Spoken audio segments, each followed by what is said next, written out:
யாரு அது? ஏதோ சின்னையாவை பார்க்கணுமாங்க. ஐயா, நான் உங்க பையன் மதிய பார்க்கணும். திருவையாறுலேருந்து கல்கி வந்திருக்கேன்னு சொல்லுங்க. ஓஹோ,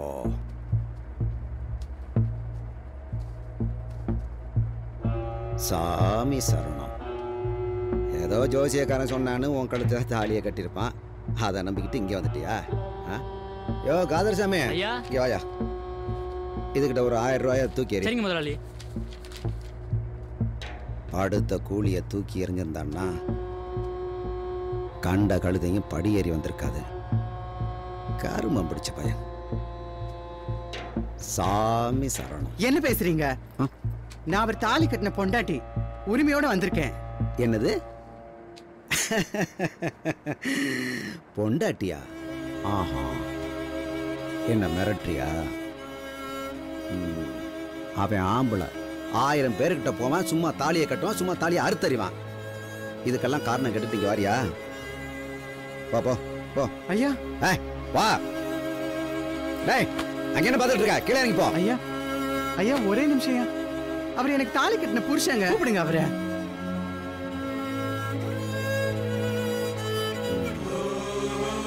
காதர் சாமி.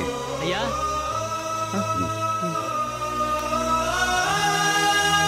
ஐயா ஐயா, என்ன விட சொல்லுங்க. ஐயா சொல்றாரு, நீங்க எதுக்கு என்ன தள்ளுறீங்க?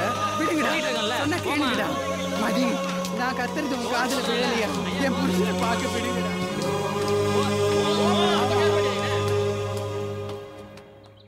நான் சொல்றேன்னு தப்பா நினைக்காதீங்க. அவனுக்கு யாரோ ஒரு ஜோசியக்காரன் சொல்லியிருக்கான். எளவு காலு கூட சொல் பேச்சு கேட்க மாட்டேங்குது. இந்தாங்க சாமி.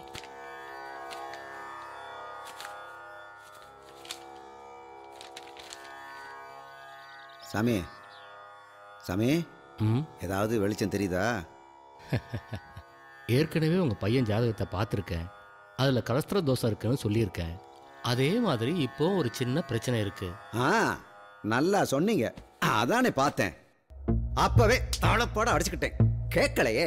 மெட்ராஸுக்கு படிக்க போடான்னா அங்க சாமி சரணம் காது வச்சு புட்டேன்னு வந்து நின்னார். சொன்னேன், இவனை ஒதுக்கணும். ஒழிக்கிறதா? நமக்கு ஒரே பிள்ளைங்க. அவன் ஆசைப்பட்ட பொண்ணை கல்யாணம் பண்ணணும்னு பண்ணி வச்சா 5 வருஷம் ஓடி போச்சு. அன்னைக்கு போனவன் தான் இவ அப்பன், என் சம்மந்தி.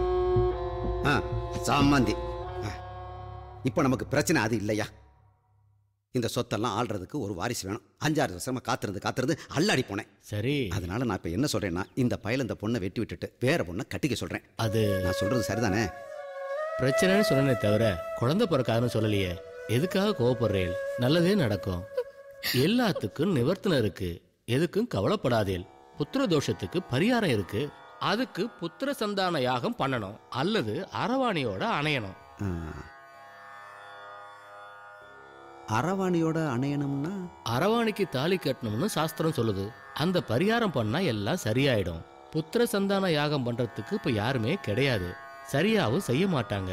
அதனால ஒரு திருநங்கையை கல்யாணம் பண்ணி அவ கூட தங்கிட்டு ஏதாவது ஆத்துல ஸ்நானம் பண்ணிட்டு வர சொல்லுங்க, எல்லாம் சரியாயிடும். சாமி சரணம். மதி, ஒரு திருநங்கையை பார்த்து தாலி கட்டிட்டு அவளை அங்கேயே விட்டுட்டு ஏதாவது பக்கத்தில் இருக்க குளத்தில் தலையை பண்ணிட்டு வா.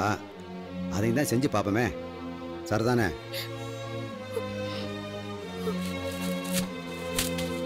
தேவி, அப்பா. நிறுத்துறா.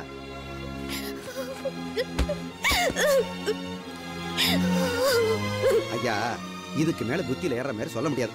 அதுக்காக நானும் போய் விளக்கு பிடிக்க முடியாது. ஒரு ஆம்பளை விளக்கு சொன்னா தெரியுதா பாருங்க, முடிக்கிறான். விளங்காது சாமி, இந்த குடும்பம் விளங்காது. இனிமே இந்த வீட்டுக்கு வாரிசு இல்லாம நாதி ஏத்து போக வேண்டியதான்.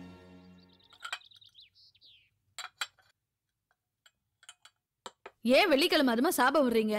எல்லாம் மதி செய்யும். அப்பா சொல்றது கேளுப்பா.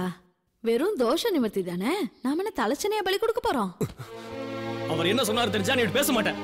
நீ கொஞ்சம் பொறுமையா இருப்பா. நான் என்ன வாடி பேசுவாப்பா, நல்லா பேசுவ. ஏன்னா உன்னை கஷ்டப்பட வைக்கல.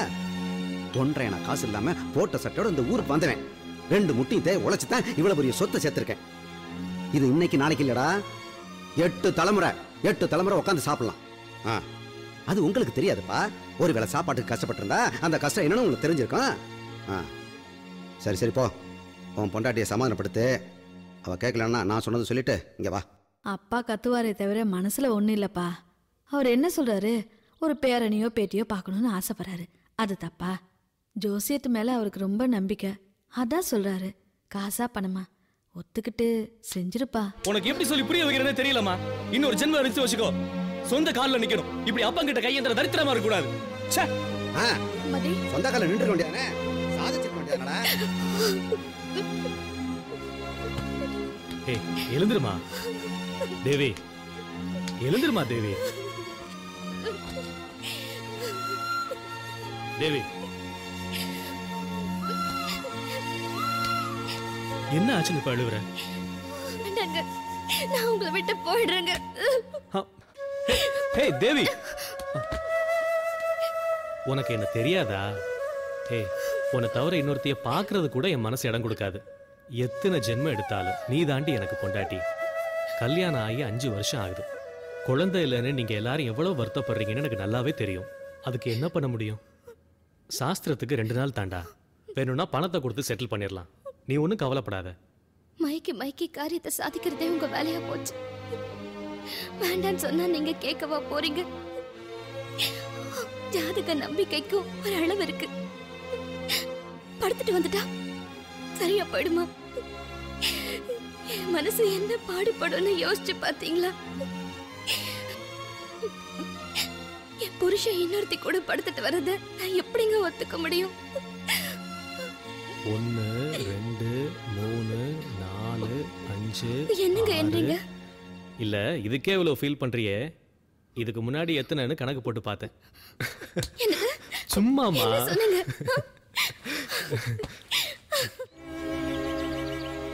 நீங்க தானே எனக்கு அவரை அறிமுகப்படுத்தி வச்சீங்க.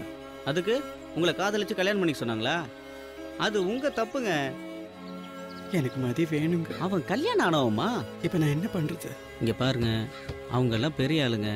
அவங்களெல்லாம் பகைச்சிக்கிட்டீங்கன்னா காணாம போயிடுவீங்க. வேற வழியை பார்த்துட்டு போயிடுங்க. அவர் எல்லாம் என்னால வாழ முடியாது கணேசன். படுத்த தூங்க முடியல. கண்ணுக்குள்ள முள்ளு மாதிரி அவரோட நினைப்பு தான் இருக்கு. நானும் அவரை தேடி போகலையே. அவர் தானே என்னை தேடி வந்து அன்பை விதைச்சிட்டு போனாரு. உடம்புக்குள்ள ஒரு ஆலமரமே முளைச்சு நிக்கிற மாதிரி, நரம்பெல்லாம் தெரிச்சு போற மாதிரி வேதனையா இருக்கு. சேர்த்துலாம் போல தோணுது கணேசா.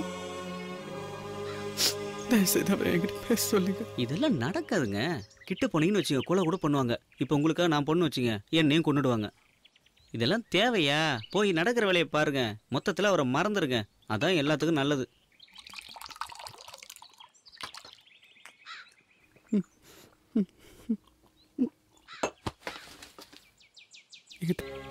இப்ப நான் போறேன். ஆனா மதியோட நினைவுகளோட தான் நான் வாழ்வேன். அவரை நினைக்க கூடாதுன்னு சொல்றதுக்கு உங்க யாருக்கும் உரிமை கிடையாது. ஆனா என்னைக்காவது ஒரு நாள் அவர் என்னோட காதலுக்கு பதில் சொல்லியே ஆகணும். அவங்கவுங்க சுமைய அவங்கவுங்க தான் சுமக்கணும். மதி சுமக்க ஆரம்பிச்சிட்டாரு. நான் ஆண்டவன்கிட்டே விட்டுறேன். உங்களுக்கு ரொம்ப தேங்க்ஸ் மதி எனக்கு அறிமுகப்படுத்தினதுக்கு. பொதுவா பெண்களுக்கு காதல் தோல்விங்கிறது சாதாரணம். அவங்க இன்னொரு காதல் இன்னொரு கல்யாணம்னு திசை மாறிடுவாங்க. ஆனா எங்களை மாதிரி திருநங்கைகளை ஆண்கள் புரிஞ்சுக்கிறதே கஷ்டம். அதுலயும் காதல் தோல்வினா அது மீள முடியாத மரணம் போலதான். அதுல இருந்தும் நான் மீண்டு வந்தேன். மதிய பிரிஞ்சதும் இந்த உலகத்துல எனக்குன்னு யாருமே இல்லைன்னு தான் தோணுச்சு. என்ன போலவே அனாதையா ரோட்ல விடப்படுற திருநங்கைகளுக்காகவும் அனாதையா விடப்படுற குழந்தைகளோட நலனுக்காகவும் வாழறதுதான் வாழ்க்கையோட அர்த்தம்னு அவங்களுக்காகவே வாழ ஆரம்பிச்சேன். I'm in the hospital. Can you call me just after 30 minutes? Yeah, I'll talk to you later. இவங்க கல்கி. ஆண் பெண் குரோமோசோம் முரண்பாடோட பிறந்த உங்க குழந்தைய பத்தி பேச வந்திருக்காங்க. இவங்க கிட்ட உங்க மனசை திறந்து உங்க குழந்தைய பத்தி எது வேணாலும் கேளுங்க. உங்களை நாளைக்கு வந்து பார்க்குறேன். வரேன் கல்கி. Okay, doctor.